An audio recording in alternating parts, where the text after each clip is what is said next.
I really do believe peace comes through strength.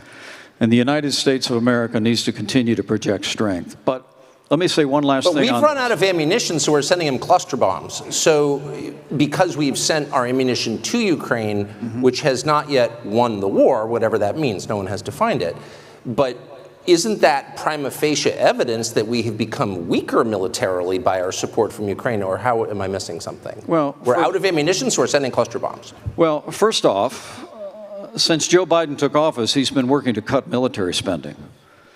And frankly, the recent debt ceiling deal that was done, if they don't pass all their 13 appropriations bills, will result in a 1% cut in our military spending after inflation in 2025. Look, China is floating a new battleship every month in the Pacific. We don't need to rebuild our military. We need to build a military strong enough to meet the challenges America will face in the 21st century. And as President of the United States, I'll do that. Amen. I promise you. Last question on Ukraine, though. The Pentagon says that because of the munitions and the material we have sent to Ukraine, we're very low in our stockpiles. Is that a concern to you? Yeah. On the 155 artillery.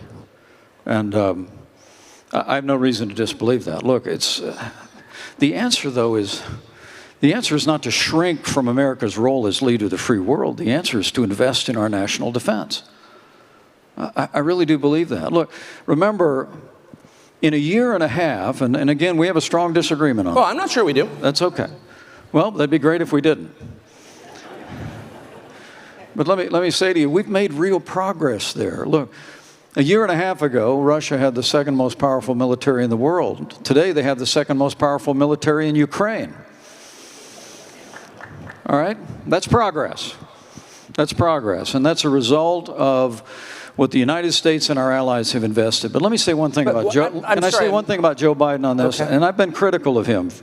Look, our administration came in, and the Obama-Biden administration had refused to give military support and resources to Ukraine. We ended that. We started providing Javelin missiles. I'll never forget standing in the woods a couple of weeks ago in a little town called Moshe, where the soldier told me about when the Russian tanks approached and how many soldiers they lost in the first 24 hours. And then the colonel looked at me and smiled and said, and then the Javelin missiles arrived. And I said, we sent you those Javelin missiles. And he said, yes, sir, you did. I mean, we provided arms to Ukraine so they would be better equipped for this moment. But let me ask you a question. I'm sorry. Joe Biden cut off military spending when he came in. And even after that heartless, unprovoked invasion, which Joe Biden actually said, we don't know what we'd do if it was a small invasion. I mean, he signaled incredible weakness, especially after that disastrous withdrawal from Afghanistan. And all along the way, the Biden administration has been slow in providing military support. Make no mistake about this. We promised them 33 Abrams tanks in January. I heard again 2 weeks ago in Ukraine, they still don't have them. We've been telling them we'll train their F-16 pilots, but now they're saying maybe January we'll let somebody transfer some jets. I'm sorry, Mr. Vice President, have you, I know you're running for president. You are distressed that the Ukrainians don't have enough American tanks. Every city in the United States has become much worse over the past 3 years. Yeah. Drive around. There's not one city that's gotten better in the United States. And it's visible. Our economy has degraded. The suicide rate has jumped. Public filth and disorder and crime have exponentially increased. And yet, your concern is that the Ukrainians, a country most people can't find on a map, who've received tens of billions of U.S. tax dollars, don't have enough tanks. I think it's a fair question to ask, like, where's the concern for the United States in that? Well, it's not my concern.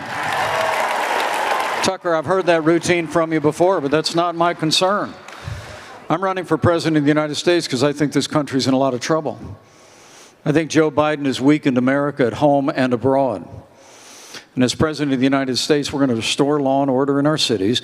We're going to secure our border. We're going to get this economy moving again. And we're going to make sure that we have men and women on our courts at every level that will stand for the right to life and defend all the God-given liberties enshrined in our Constitution. Anybody that says that we can't be the leader of the free world and solve our problems at home has a pretty small view of the greatest nation on earth. We can do both. And as President of the United States, we will secure our border, we will support our military, we will revive our economy and stand by our values, and we will also lead the world for freedom under my administration. I promise you. Amen. Vice President Mike Pence, thank you very much.